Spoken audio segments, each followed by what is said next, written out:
we'll talk about IRE to start. Well, because the whole question she said was, how can we promote interactions in the classroom? So IRE is something that we could talk about to not do and why we don't need to. So the IRE, the I was Initiation. R was response, right. and E is teacher evaluates. And then they also said that it could be IRF, Yeah. and it could be feedback. Feedback, yeah. And they also said it could be QRE for Yeah. question, response, and evaluate. It said for IRA that the sequence is very controlling for a couple of reasons.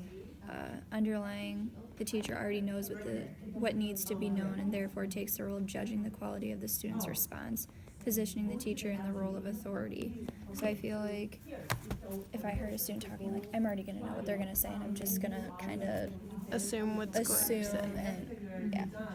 And it talked about how IRE isn't the most beneficial, and how IRR, so IRRR, it's just R's Yeah. continuing, so there's more responses. And it talked about the importance of learning from each other's responses, and how that's why more responses are beneficial.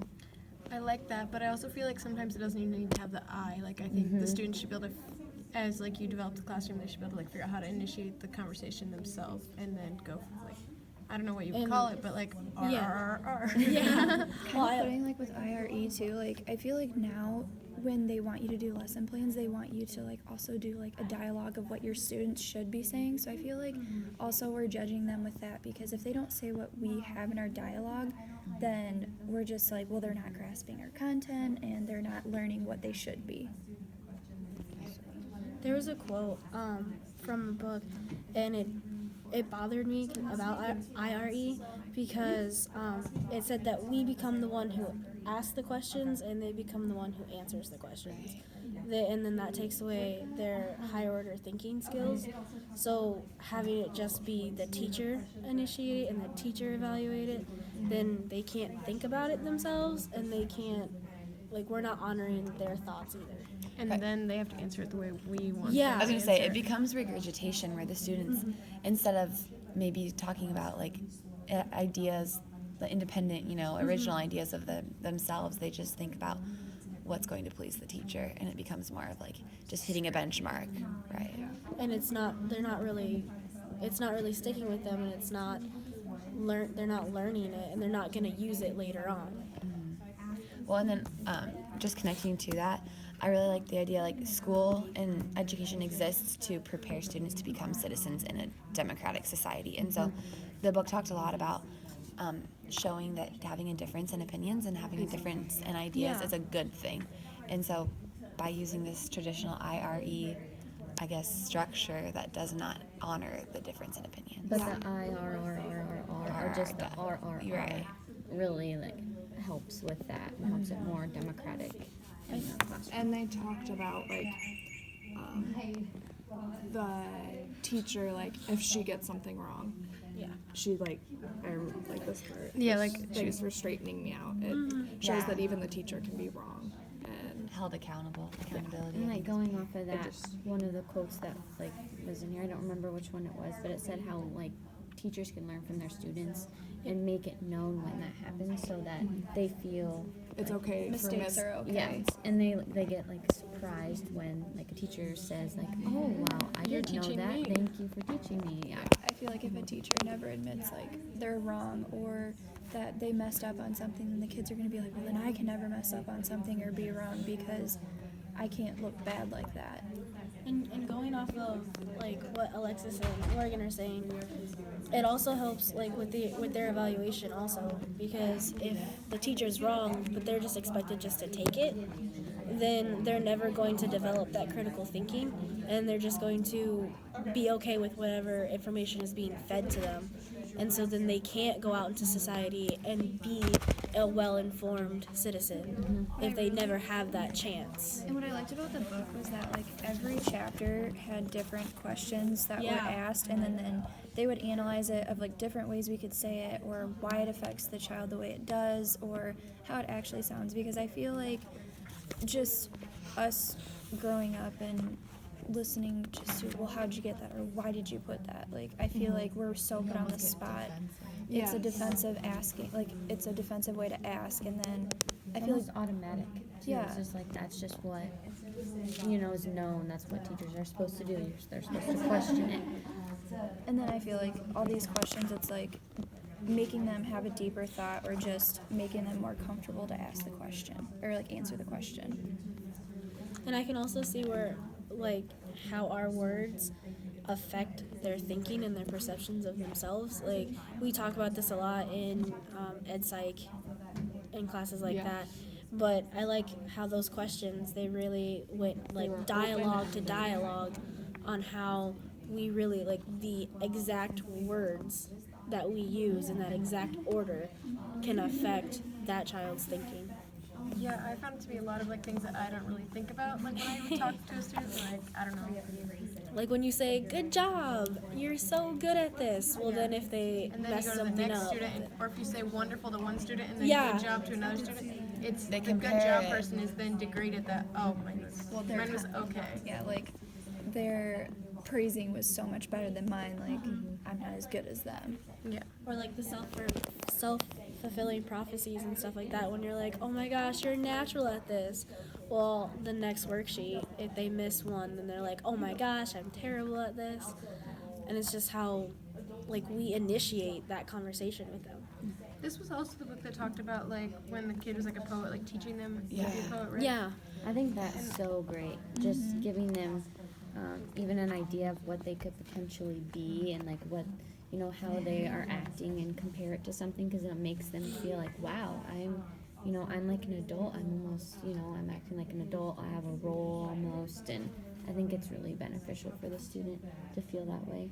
I think it pairs well with inquiry-based learning. If you're, referring to the students as scientists, and you're also having them, do these experiments or work hands-on with things, then they really like See connect that themselves. language with the experience, right? And so they can picture themselves in that role in the future, and I think it just helps grow their confidence and their self-efficacy.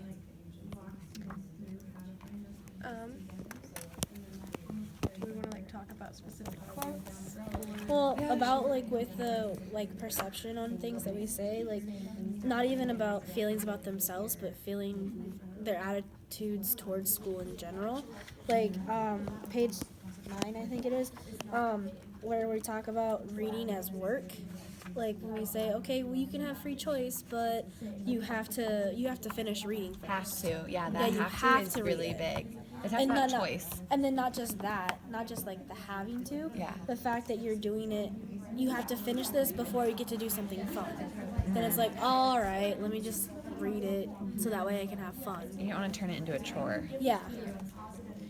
And that was really big. I can't remember which part of the book it was, but it talked about the importance of giving students choices. They still understand what they need to get finished and like what priorities are, but giving them choice gives them control over their learning.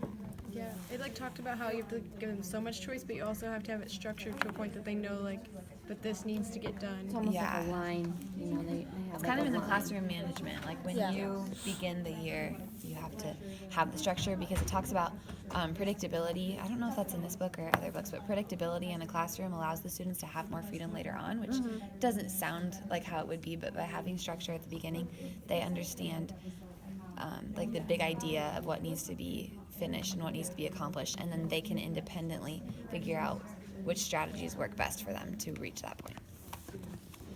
And I like how all of the quotes in here, all like the questions that they go through, they make sure to say that they're from teachers that were highly recommended. And I mean, you think about it, you think back to your experience as a child. All of our favorite teachers did that, and all of our least favorite teachers, But you didn't think about it in the Yeah, time, you didn't but think looking about back, it. you're like, oh yeah. you didn't think about, oh, that's why I like you, or that's why I didn't like you, because I remember we always had to read and journal before we went outside to recess. And then we were always like, oh my gosh, let's just scribble something so that way I can leave. Or then when I remember in second grade science, I was told, oh, you're going to be a great scientist one day. And then in third grade, when I didn't do well, they were like, Good job. One thing that I noticed was like not just the response to like good job or fantastic, but like when you're asking questions, don't make it sound like they're right or wrong. Like, oh yeah. Like, or don't show preference to one Yes. side or the other. just make other, like they gave examples of wow or oh interesting. Like that's why we were so upset with Ed Psych, because we'd ask him a question and then he would like fluctuate his voice and then make it seem like we were wrong. So then we'd question ourselves and then we ended up being right the first time, so we switched our answers. I feel like that kind of goes with like the spelling part where they instead of like telling like, oh yeah, that's spelled wrong. Why did you write it this way? What part of it sounds this way? What part do you think is right? What part are you sure about, or like What part are you unsure about? Yeah. Yep, I really like that because even now, I feel like when we work with students, it's just like, oh, well, that's not spelled correct. Try sounding it out again or something like that. Like, I never even think of, well, what part do you think you're for sure right on, and what part are you still kind of concerned with and not for sure about? And sounding it out's actually really bad. Yeah, it's actually a really Yeah. great strategy. And so now, They say stretching it out. yeah, stretch it out, or they like model it out. And I like that because I saw the difference after I read this and then I worked with my students. They just kept getting stuck on this one part of the word. And then they would get the whole thing counted wrong, obviously, on their spelling test. And they were like, Miss Chloe, I just don't know what to do. And they came to me and I was like, okay, well, just tell me how you would spell it. And then I asked them, okay, well, what do you think is right? And they're like, well, I know for sure that it starts with this letter, and I know for sure it ends with this, but I don't know what's in the middle. And so then the teacher was like, oh, that's what you're unsure about. I thought it was this one. And so it opened up the teacher's eyes to really what was going on to the student. So that response, like their evaluation was wrong. And why? Because they were using this like model of interactions. The why portion of this is on page 37, and it says that asking why helps students develop consciousness and then ownership of their choices. And so, yeah, I underlined it. Is that the section where I wondered? It's Yeah. page 37. I mean, with me, I'm always like, with why questions, you always hear, well, because this is why. Well, I Because don't it's know just like why. that. And I just feel like this is, like, reading now, it says that this is their way of finding their limits of understanding things, and they're developing persuasion and argumentation abilities and logical thinking. Like, I think that's really important because when they're asking why, this is their way of starting at a young age to understand and to learn new things rather than, well, I know this is why because my mom said that's why. So why are we reading this book? To understand language better. To not do this. This book To just not do this in our opened teaching. my eyes to like so many different things, just about the questions that you could ask. And I was thinking just about like future classroom and just how important it is to, even before doing a lesson plan, to just look at some of the questions and be like, okay, I can add this to my plan when we're talking about this story or something. It's just, it opened my eyes a lot to a lot There's of a lot different of little things that I feel like I like ask students, but I don't even think about. Like I could ask this if I said one word different, it Yeah. would make a totally different meaning in the student's head. So. Even changing the I to we. Yep. And instead of making it Including, like I'm above you, I'm teaching down to you. We're teaching, like we're learning We're learning together. from each other. Yeah, we're learning together. And so I thought that was really important. I found the part that talks about making errors, and it says if children are not making errors, they are not putting themselves in learning situations.